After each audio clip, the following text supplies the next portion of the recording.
क्या? कौन बोल रहे हैं? सर मैं अखिल यादव बोल रहा हूँ। अखिल यादव जी? जी जी यादव जी। सर, मैंने आपकी कई रिकॉर्डिंगें वगैरह सुनी, इसलिए मैंने कॉल की। जी बताइए। सर जैसे आप रिकॉर्डिंग करते हो, मतलब जैसे यादव शूद्र हैं ये बताते हो, इसके लिए मैंने कॉल की। बताइए।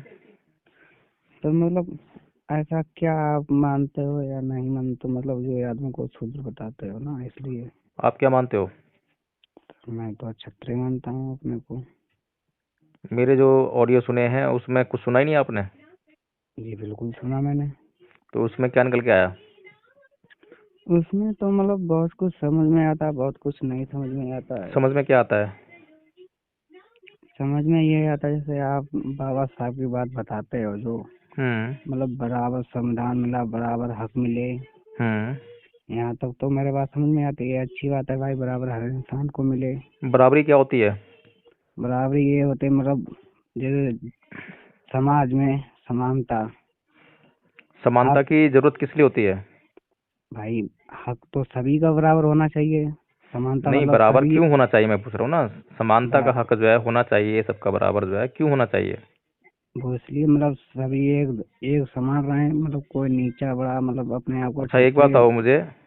जी एक आदमी के पास जो है बंगला है, कोठी है, कार है, सब कुछ है। जी और एक आदमी के पास जो है घर भी नहीं है, फुटपाथ पे रहता है, रहने के लिए मजबूर है या झुग्गी में रहता है। जी उसके पास कोई काम धंधा भी नहीं है, बड़ी मुश्किल से कुछ मिलता से काम धंधा करके उसको खाना खा लेकर मजबूर होता है। जी अब दोनों को अगर सरकार जो है कुछ देना चाहती है अपने नागरिकों को, सरकार जो है, सर, पहले मैं एक बात। सुन लीजिए पहले। जी जी सबसे पहले तो हमें ना ये समता, समानता, इन सब शब्दों के अर्थ समझने चाहिए।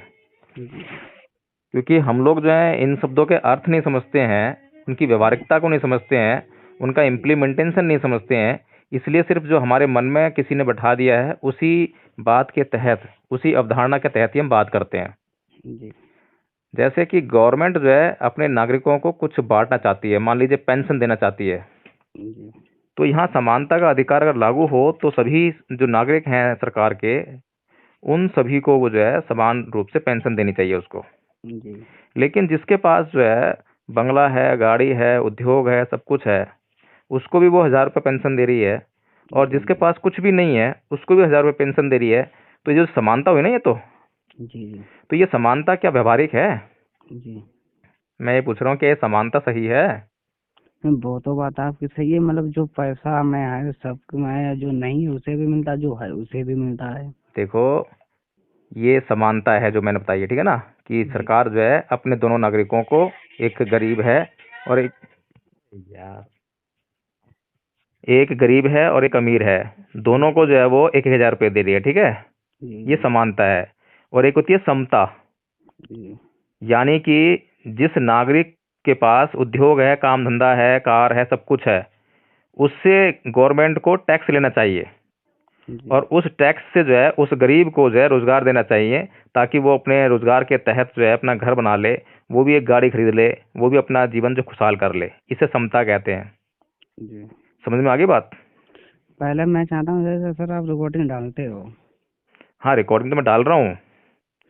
तो मैं ये चाहता हूँ ये रिकॉर्डिंग आप कीजिए, इसमें हो मैं रही है ये। भाई, वो अपने आप ही ऑटोमेटिक होती है। अच्छा अच्छा। तो हम्म। मैं देखो, मतलब मैं कुछ सही मतलब बोलता हूँ, इससे कमेंट में मैंने आपके कई सारे कमेंट भी देखे, ऐसी बात नहीं।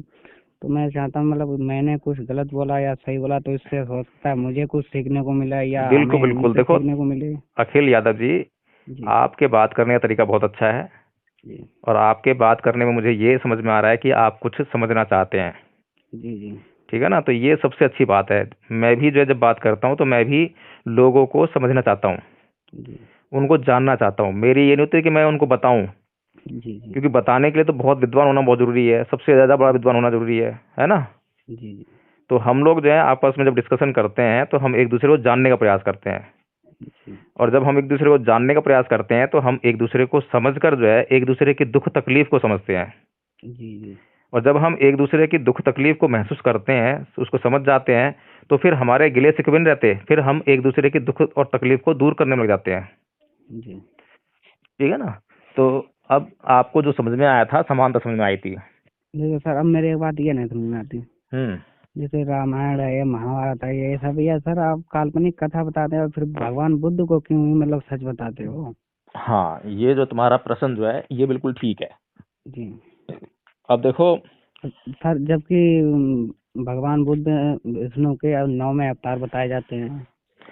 अब बस यहीं रुक जाओ, नहीं तो बहुत हौच पौच हो जाएगा और इतना ज़्यादा तुम समझ भी नहीं पाओगे। जी जी बिल्कुल ठीक है ना। सही है सर। पहली चीज़ तो ये है कि हम किसी चीज़ को काल्पनिक माने या किसी चीज़ को सच माने। जी इन दोनों बातों को मानने या ना मानने का महत्व जब ही है जब ये दोनों बातें हमारे किसी काम की हों। काम क्यों? अगर ये दोनों बातें हमारे किसी काम की नहीं है तो हम उस पर चर्चा करें तो बेकार हो जाएगा, बिल्कुल। कोई फायदा नहीं है उसका। ठीक है।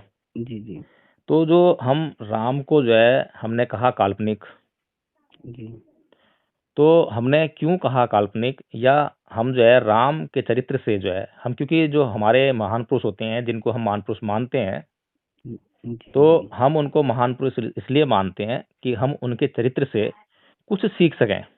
जी उनका चरित्र जो है हमारे जीवन में प्रेरणा का काम करे और उस प्रेरणा को लेके हम अपने जीवन में उन्नति और खुशहाली को लेकर आए। बिल्कुल। ठीक है ना। जी सर। तो पहली चीज तो ये है कि जो राम है, कृष्ण है, जी जितने भी हिंदुओं के ईश्वर हैं, जी जी सर, उनका हिंदू तो आप इतिहास, भी हो। सुन तो लीजिए, अभी आप बीच में इन बातों को मत करिए, फिर नहीं तो अब हिंदू होने पर ही फिर बात शुरू हो जी जाएगी। नहीं सर, सर आप समझाइए समझाइए। हाँ, तो जो हिंदुओं के जो ईश्वर हैं, जी जितने भी देवी देवता हैं, उनका जो है ऐतिहासिक साक्ष्य नहीं मिलता है। समझ रहे हैं बात को। समझ रहे सर, बताइए आप। तो उनका जो है ऐतिहासिक साक्ष्य नहीं मिलता है, पहली बात। दूसरी बात जी यह है कि भगवान बुद्ध के जो है ऐतिहासिक प्रमाण और साक्ष्य मिलते हैं। ठीक है। जी तीसरी बात यह है कि जो, अगर हम जो है मान लीजिए कि सारी चीज़ों के ऐतिहासिक साक्ष्य नहीं मिलते हैं, है ना, जी जी बहुत सारी चीज़ें ऐसे बहुत पुरानी हैं जिनके साक्ष्य मिलना आज मुश्किल है, तो ऐसा तो नहीं कह सकते कि जो हम जो है जिस अवस्था में हैं आज, तो हमारे जो पूर्वज हैं जिनका आज कुछ भी नामो निशान नहीं है, तो ऐसा तो नहीं कह सकते जी वो थे ही नहीं, वो थे जब हम हैं। जी ठीक है ना। तो इस तरह से हर बात को हम इनकार नहीं कर सकते। जी लेकिन अब राम और कृष्ण या हिंदू देवी देवताओं को अगर कल्पना मान रहे हैं हम जो है, या कल्पना जी कह रहा है कोई, तो एक बार के लिए हम ये मान लेते हैं कि वो सच है, जी उनको सच मान चलते हैं कि हम ये मान लेते हैं कि हाँ थे वो। सर, मैं तो मानता हूँ, मतलब थे सुन जैसे। लीजिए, सुन जी जी लीजिए, बताइए बताइए। अब एक बार के लिए हम ये मान लेते हैं कि वो थे। थे। अब अगर वो थे तो हमें उनके चरित्र और जो भगवान बुद्ध का चरित्र है, जी जी हमें दोनों के बीच में थोड़ा सा तुलना करनी चाहिए, है जी ना। जी जी हाँ। और राम ने जो है हमारे जीवन में हमारे भलाई के लिए कौन से सिद्धांत दिए, पहली चीज। जी कृष्ण ने हमारे जीवन में हमारी भलाई के लिए कौन से सिद्धांत दिए। जी जो हिंदुओं के जितने भी देवी देवता हैं, ईश्वर हैं, जी उन्होंने हमारे लिए यानी मनुष्य की भलाई के लिए कौन से सिद्धांत दिए, जी जिससे कि वो उसका आचरण करे और अपना भला कर सके। ये हमारे लिए सबसे इम्पोर्टेंट चीज है। ठीक है ना। जी जी अब जब हम किसी हिंदू से इस बात को कहते हैं और पूछते हैं, तो वो एक बार भी नहीं कहता कि इनमें से किसी ने कोई सिद्धांत का प्रतिपादन किया या कोई सिद्धांत दिया मनुष्य के लिए। वो सिर्फ जी एक ही बात जानता है कि ये लोग जो हैं अवतार थे, चमत्कार करने वाले थे, ये तो छू करते हैं और लोगों का भला करता है। ऐसा ही माइंड में है ना सबके, जी बताइए। कि ये तो तथास्तु बोलेंगे और उसको सब कुछ मिल जाएगा। जी और इसी कारण से, क्योंकि लोगों के माइंड में ये सेट कर दी बात कि भैया ये चमत्कारिक चीजें हैं, जी ईश्वर चमत्कार करता है और उस चमत्कार से तुम्हारा जो है अनिष्ट भी होता है और कल्याण भी होता है। जी और अगर तुम्हें अनिष्ट से बचना है तो उसकी भक्ति करो। ठीक है। और तुम्हें उससे कुछ चाहिए तो भी भक्ति करो, दोनों चीजें उससे मिलने वाली हैं। जी तो जब ये बात जो है लोगों के माइंड में जब डाल दी जाती है, फिर उसके बाद जो है पात्रों का चरित्र चित्रण होता है। फिर लोगों को बेवकूफ बनाने के लिए, मूर्ख बनाने के लिए, फिर तरह तरह के जो है और देवी देवता और ईश्वर रच दिए जाते हैं। उन्हीं में से एक कल्पना और रची है अभी जो है, क्योंकि देखो, अब मैं तुम्हें समझाने का प्रयास कर रहा हूँ जी जी समझ गया। भगवान बुद्ध ने जब अपने सिद्धांतों का प्रतिपादन किया, अब ये तो पता ही है तुम्हें कि भगवान बुद्ध ने जो है बहुत सारे सिद्धांत दिए मनुष्य कल्याण के लिए। जी जी बिल्कुल। सारी जो आदमी जन्म क्यों लेता है, जन्म कैसे होता है और क्यों उसके जीवन में दुख आते हैं, इन सब की जो है जो जांच करके और सारे कारण जो है निकाल के सामने रख दिए कि देखो भैया ऐसे होता है ये। जी इतना बड़ा काम करा मतलब मनुष्य जाति के लिए, ठीक है। जी जी अब जब भगवान बुद्ध ने अपना संघ बनाया तो पूरे समाज में पहले देखो भिक्खाटन जो हुआ करता था बुद्ध के संघ के लिए जो है, हम्म। तो बुद्ध का जो संघ जो है समाज में जाकर अपने खाने के लिए अपने भोजन की व्यवस्था करता था ना। जी जी हाँ। और वहीं पर जो ब्राह्मण है, हम्म। जो हिंदू धर्म का प्रोधा है, जी जी वो अपने भोजन की व्यवस्था कैसे करता था? यज्ञ करके, जी यज्ञ याग करके, बलि दिलवा के, पूजा पाठ करवा के, उसका ये काम था। जी और बहुत से ब्राह्मण ऐसे भी थे जो भूखे मरते होंगे। हाँ बिल्कुल सही। बहुत से समाज में ऐसे लोग भी थे जो मतलब जो है गरीब में जीवन जीते थे, भिखारी यानी कि भीख मांगते थे, है ना। जी जी लेकिन बुद्ध के संघ को जो है समाज में जब प्रभाव मिला, और जब जो चीवर में जैसे निकलता था संघ जो है, कोई भी बौद्ध भिक्खु जिसने चीवर पहन रखा है, सर बना रखा है, बौद्ध भिक्खु है, संयमित है, जब वो समाज में जाता था भिक्षाटन के लिए तो लोग उसको दान देने के लिए तत्पर रहते थे। जी तो बुद्ध के संघ की जो है महत्ता बढ़ गई, उसका महत्व बढ़ गया समाज में। जी तो उस महत्व को देखकर बहुत सारे भिखारी जो है बुद्ध के संघ में आने लगे, ठीक है ना, सिर मुड़ा के चीवर पहन के, ताकि कम से जी कम भोजन की व्यवस्था हो जाए। हम्म। बहुत से ब्राह्मण इसी पर्पज से आने लगे, जिनकी रोजी रोटी वहां यज्ञ आगे से चल रही थी, जो वेद नहीं पढ़ सकते थे वो भी आने लगे। लेकिन लेकिन सर जैसे सुन लीजिए। जी और जब भिक्खु संघ में ऐसा होने लगा तो लगभग 11 साल तक बुद्ध ने जो है विनय नहीं बनाया था। विनय होता है संघ का अनुशासन, नियम, कायदे, कानून। जी जी लेकिन जब ऐसा होने लगा तो बुद्ध ने जो है संघ के लिए विनय बनाया, यानी कि कायदे कानून बनाया कि कौन चीवर पहन सकता है, चीवर पहनने के बाद कैसा आचरण करेगा, क्या करेगा, क्या नहीं करेगा, कब खाना खाएगा, कितना खाना खाएगा, कितने घरों में भिक्षाटन के लिए जाएगा, भिक्षाटन करते वक्त जो है कैसी स्थिति रहनी चाहिए, और अगर ऐसा आचरण नहीं करता है तो उसका जो है क्या उसको दंड मिलना चाहिए। ये सब जी व्यवस्था जो है भिक्खु संघ की स्थापना के लगभग 11 साल बाद हुई थी, ठीक है। सर सर सुन मेरी लीजिए, बात। अभी एक बात का जवाब आ रहा है आपके जो है। तो जब ऐसा जो है समाज में स्थापित हो गया, और ये बहुत लंबे समय तक जो है भगवान बुद्ध का जो है प्रचार और प्रसार पूरे देश में, देश के बाहर भी जाके होने लगा।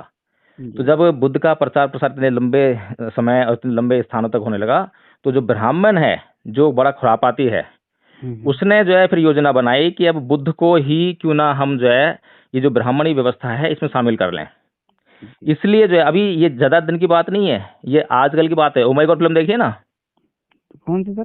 ओ माई गॉड, सर मैंने देखी नहीं, देखेंगे फिलहाल। देख लेना। ओ माई गॉड में भी है ये बताया है भैया कि जो भी क्या नाम है प्रचलित हो जाता है, जिसका नाम हो जाता है, उसी को देवता बना के पुजवाने लग जाओ और उस पर चंदा चढ़वाने लग जाओ।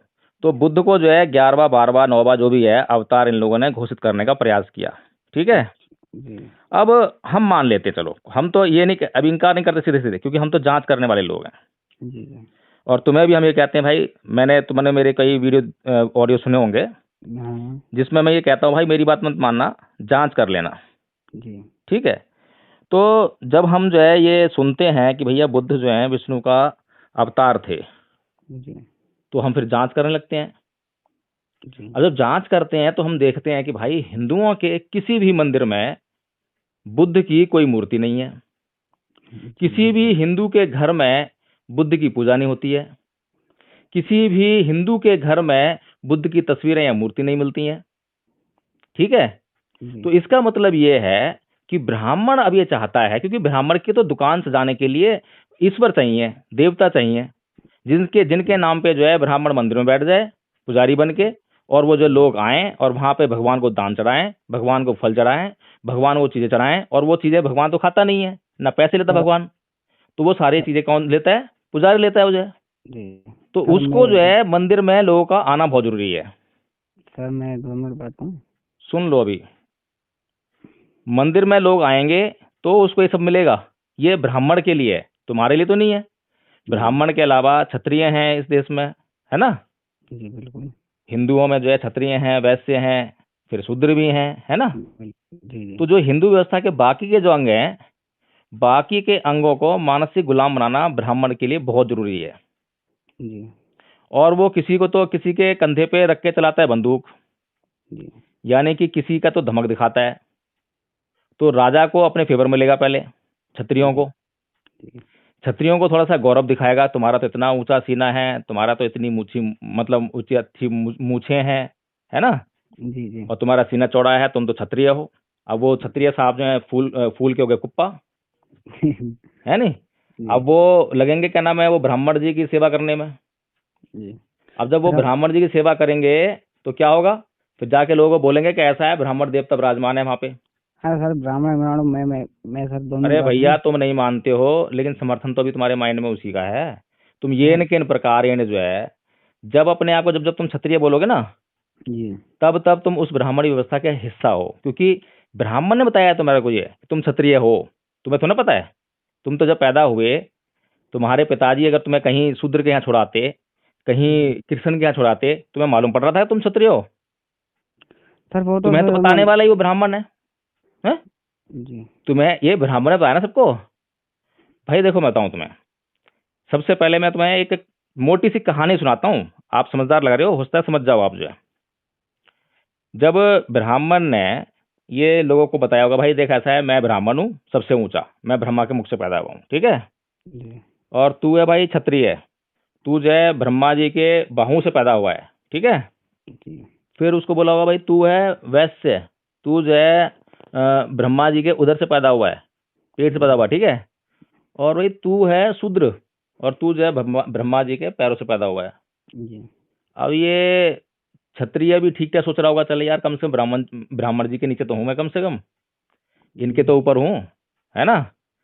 लेकिन वो सोच रहे हो दोनों दोनों जो है, तो दोनों सोच रहे हैं, लेकिन तीसरा जो चौथा है वो जो सोच रहा होगा शूद्र जो है, क्या यार ये तो सारे मेरे पे ही मतलब राज करेंगे, सारे जी मेरे को गुलामी करवाएंगे, मेरे को सारा काम मैं करूंगा। तो उसने ब्राह्मण से पूछा होगा, क्या ब्राह्मण देवता ये बताओ कि हम तुम्हारी बात क्यों मान लें भाई। तुम जो कह रहे हो कि तुम ब्राह्मण हो, ये क्षत्रिय है, ये वैश्य है, ये शूद्र है, हम क्यों मान लें तुम्हारी बात। जी तो ब्राह्मण क्या बोला होगा, ब्राह्मण तो खुरापाती है, पहले ही जानता होगा कि जरूर सवाल आएगा कहीं ना कहीं से, चाहे क्षत्रिय पूछ ले ये सवाल, हो सकता जी है वैसे पूछ ले, हो सकता है कोई ना पूछे तो शूद्र जरूर पूछेगा ये जो है ना। सर, मैं आपकी बात सुन लो समझ अभी और गया। थोड़ा सा, मेरी कहानी तो खत्म जान दो, ये छोटी सी कहानी है। तो शूद्र ने जब ये सवाल पूछा होगा ब्राह्मण से, तो ब्राह्मण क्या बोला होगा, उसके पास तो पहले इस सवाल का जवाब तैयार रखा होगा उसने। बोला होगा, देख भैया शूद्र ऐसा है, और तीनों सुन लो भाई, तुम भी कान खोल के जो है, क्षत्रिय और वैसे तुम भी सुन लो, कि ये जो तुम्हें बोल रहा हूँ ना मैं, कि मैं ब्रह्मा के मुख से पैदा हुआ हूँ, तू बुझा के से पैदा हुआ है, तू पेट से, और तू जो है पैरों से पैदा हुआ है, ये भैया मैं नहीं बोल रहा, ये तो ये वेद बोल रहे हैं। और फिर वो ये सवाल ये भी आएगा, वो शूद्र जो फिर बोलेंगे सवाल जो है, कि भाई ये बताओ ब्राह्मण देवता, कि हम ये कैसे क्यों मान लें कि वेद में जो लिखा है हम क्यों मान लें उसको जो है। जी तो ब्राह्मण क्या बोलेगा कि भाई देख ऐसा है, तू बात सही कह रहा है, ये बात तो मेरी बगल में आ रही थी, तो मैं भी इस पे, लेकिन ये जो वेद हैं ये मैंने नहीं लिखे ये। अगर वो ब्राह्मण ये बोल दे कि ये वेद मैंने लिखे हैं, और तुम इस हिसाब से जो है ये ब्राह्मण क्षत्रिय और वैश्य और शूद्र हो, जी तो कोई नहीं मानने वाला। लेकिन उसने क्या बोला कि देखो भैया ये वेद जो है मैंने नहीं लिखे, ये वेद लिखे हैं ईश्वर ने, और ईश्वर ने साक्षात पृथ्वी पे जो ये वेद उतारे हैं। जी अब यहाँ पर जो है शूद्र महाराज की जो है सिट्टी पिट्टी गुम, सर, है अब ना। मेरी जी सर, मेरी बात सुनोगे? हाँ जी। जैसे सर आप बता रहे हैं, जैसे भगवान ने उतरे मतलब वेद लिखने के लिए, हम्म। जैसे उसी प्रकार जैसे सर बुद्ध भगवान की कहानी है, जैसे और मतलब कई प्रकार हैं सर तो उनका मतलब अब आप मैं अखिल कैसे यादव जी बताऊंगा? मेरी बात सुनो। अब मैंने जितनी बातें आपसे करी ना आज, जी उन बातों में बहुत सारी बातें ऐसी हैं जिस पे तुम्हें सोच विचार करना चाहिए मौलिक रूप से। मैं बिल्कुल करूंगा। मौलिक रूप से समझते हो कैसे सोच विचार करते हैं। जी अपने पास जो भी अब तक तुमने सुना है किसी से, जो भी तुमने किसी से समझा है, उसको साइड कर दो। बड़ा जी मुश्किल है ये काम। जी हम लोग जो है कोई भी नई चीज इसलिए नहीं खोज पाते हैं क्योंकि हम जो चीज मेरे हमारे माइंड में दिमाग में वही चल रही है बात ना, है ना। चलती आई है, वही सोचते हैं हम जो है, उसके अलावा कुछ जी सोच नहीं पाते, है ना। जी जी उदाहरण दे रहा ये हूँ बात तुम्हारे को जो है मैं, जो दिमाग में है वही बार बार चलेगी है ना। ना। तो इसीलिए बोल रहा हूँ कि मौलिक होकर सोचना। अगर मौलिक होकर सोचोगे तो तुम्हें मुझसे जो है दोबारा बात करने की जरूरत भी नहीं पड़ेगी। जी अगर मौलिक होके सोचोगे तो, क्योंकि इन्हीं सब बातों में जवाब हैं तुम्हारी सारी बातों के। सर। अब मैं तुम्हें एक उदाहरण देता हूँ, सुनो। जी, न्यूटन के बारे में जानते हो? नहीं सर, बताइए आप। देखो, न्यूटन एक वैज्ञानिक था। जी एक दिन वो सेब के पेड़ के नीचे सो रहा था, जी और अचानक से जो सेब है उसके ऊपर आके गिरा। जी अब उसके दिमाग में एक सवाल कौन गया एकदम से, जो है कि यार ये सेब नीचे क्यों गिरा, ऊपर क्यों नहीं गया है। जी अब वो सेब पहली बार तो नीचे गिरा नहीं था, जी पता नहीं कितने लाखों करोड़ों मतलब जो है सेब गिरे होंगे, अरबों खरबों सेब गिरे होंगे, जमीन पे गिरे होंगे सारे। जी और ऊपर से जितनी भी चीजें ऊपर फेंकते हैं लोग जो है सब नीचे गिरती हैं। जी लेकिन आज तक किसी के दिमाग में ये प्रश्न नहीं आया कि ये नीचे क्यों गिर रही हैं, ये ऊपर क्यों नहीं जा रही हैं। जी क्यों नहीं आई बातें उसके उनके दिमाग में? क्योंकि वो जो है जो चीजें होती, बार बार चीजें उनके दिमाग में हो रही है ना, जो उनके सामने जो है घटना घट रही है, तो जी दिमाग जो है उन बातों को वैसे स्वीकार कर लेता है। जी फिर उस पर वो प्रश्न करना बंद कर देता है कि तो ऐसी होती हैं, क्यों हो रही हैं, ये प्रश्न जो है किसी किसी के दिमाग में आता है। और जिसके दिमाग में प्रश्न आते हैं ना, जी वो खोज करता है। तो न्यूटन के दिमाग में प्रश्न आया, उसने खोज करी, तो उसने जो है इसका नियम खोज लिया कि क्यों गिरती हैं। तो इसीलिए भाई तुम्हारे को मैं ये कह रहा हूँ कि जितनी भी बातें मेरी और तुम्हारे बीच में हुई हैं, जी मैंने कुछ तुम्हें समझाया नहीं है, मैंने सिर्फ तुमसे चर्चा करी है। जी मैंने तुमसे ये नहीं कहा तुम मान लेना ऐसा ऐसा ही जो है। अब तुम सर मैं उस सारी बात को जो है, ये तुम्हारा ऑडियो रिकॉर्ड हो रहा है, इसको मैं डालूंगा अभी उस पर जो है सर यूट्यूब पे। सर एक सुनो मिनट। पहले मेरी बात, जी जी और इसको बार बार सुन के जो है इसको, और फिर अपने से प्रश्न करना। और जितने ऊंचे तुम प्रश्न करोगे उतनी ही ऊंची तुम्हारी खोज होगी। सर, मैं बात थोड़ी पूछूं? अब मेरे हिसाब से अब हमें सर और बात नहीं पाँच करनी चाहिए, बहुत लंबी पाँच बात हो गई यार। Sir 5 minute. नहीं यार, मेरे अब मेरी सर सर मेरी बात प्लीज। मानो अखिल, मेरी बात सुनो, सुनो सर मेरी बात। दो। जी सुन तो लो।